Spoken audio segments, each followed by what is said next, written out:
ನಾವೀಗ ಒಂದು ಸ್ಲೀಪರ್ ಕೋಚ್ನ ನೋಡ್ತಾ ಇದ್ವಿ.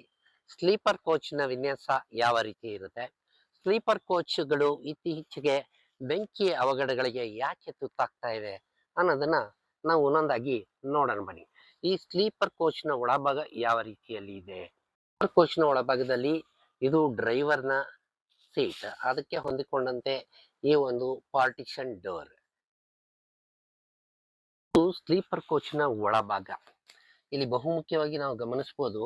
ಈ ರೀತಿಯಾದಂತಹ ಸೀಟ್ಗಳು ಮತ್ತು ಸ್ಲೈಡರ್ ಕರ್ಟನ್ಗಳು ಇದರೊಳಗೆ ಕಂಡು ಬರ್ತಾ ಇವೆ. ಬೆಂಕಿ ಅನಾಹುತಗಳಿಗೆ ಇದು ಪ್ರಮುಖ ಕಾರಣವಾಗಿದೆ. ಇನ್ನ ಇತ್ತೀಚಿನ ಈ ಸ್ಲೀಪರ್ಗಳಲ್ಲಿ ತುರ್ತು ನಿರ್ಗಮನ ದ್ವಾರವನ್ನ ಈ ಹಿಂಬದಿಯಲ್ಲಿ ಇಟ್ಟಿರ್ತಕ್ಕಂಥದ್ದನ್ನ ನಾವು ನೋಡ್ಬೋದು. ಈ ರೀತಿ ಮೆಟ್ಟಿಲುಗಳಿರುತ್ತೆ. ಈ ರೀತಿ ತುರ್ತು ನಿರ್ಗಮನ ದ್ವಾರವನ್ನ ಇಲ್ಲಿ ಕೊಟ್ಟಿರ್ತಾರೆ. ಕಿಟಕಿಗಳನ್ನ ಹೊಡೆಯುವ ಸಲುವಾಗಿ ಹ್ಯಾಮರ್ಗಳನ್ನ ಇಟ್ಟಿರ್ತಕ್ಕಂಥದ್ದನ್ನ ನಾವು ನೋಡಬಹುದು. ಸ್ಲೀಪರ್ ಕೋಚ್ ನಲ್ಲಿ 5 kg ಪ್ರಮಾಣದ 2 ಅಗ್ನಿಶಾಮಕ ಉಪಕರಣಗಳನ್ನ ಇಟ್ಟಿರೋದನ್ನ ನಾವು ಒಂದಿಗೆ ರಾಮನಗರ ಪ್ರಾದೇಶಿಕ ಸಾರಿಗೆ ಕಚೇರಿಯ ಮೋಟಾರ್ ವಾಹನ ನಿರೀಕ್ಷಕರಾದ ಶ್ರೀಮತಿ ವಿದ್ಯಾರು ಮತ್ತು ಶ್ರೀ ಕುಮಾರಸ್ವಾಮಿ ಅವರು ಇದ್ದಾರೆ.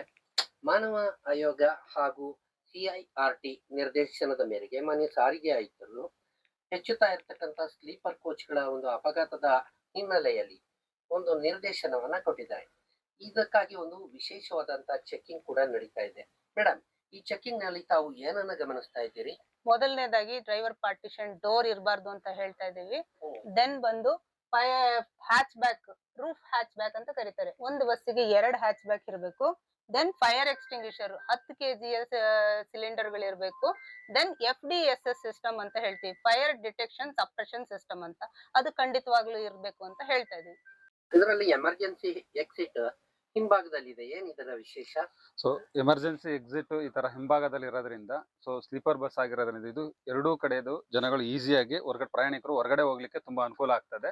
ಮತ್ತೆ ಈ ತರ ಇದು ಸ್ಲೈಡರ್ ಕರ್ಟನ್ ಏನಿದೆ ಇದನ್ನು ಕೂಡ ರಿಮೂವ್ ಮಾಡ್ಬೇಕಾಗ್ತದೆ. ಇದರಿಂದ ಫೈರ್ ಆಕ್ಸಿಡೆಂಟ್ ಆಗೋ ಸಾಧ್ಯತೆನೂ ಜಾಸ್ತಿ ಇರ್ತದೆ. ಮತ್ತೆ ಪ್ರತಿಯೊಂದು ವಿಂಡೋ ಹತ್ರ ಈ ಹ್ಯಾಮರ್ ಇರೋದ್ರಿಂದ ಏನಾಗುತ್ತೆ, ಎಮರ್ಜೆನ್ಸಿ ಸಿಚುಯೇಷನ್ ಅದನ್ನ ಹೊಡೆದು ಗ್ಲಾಸ್ ನ ಹೊರ ಹೋಗ್ಲಿಕ್ಕೆ ಅನುಕೂಲ ಆಗ್ತದೆ.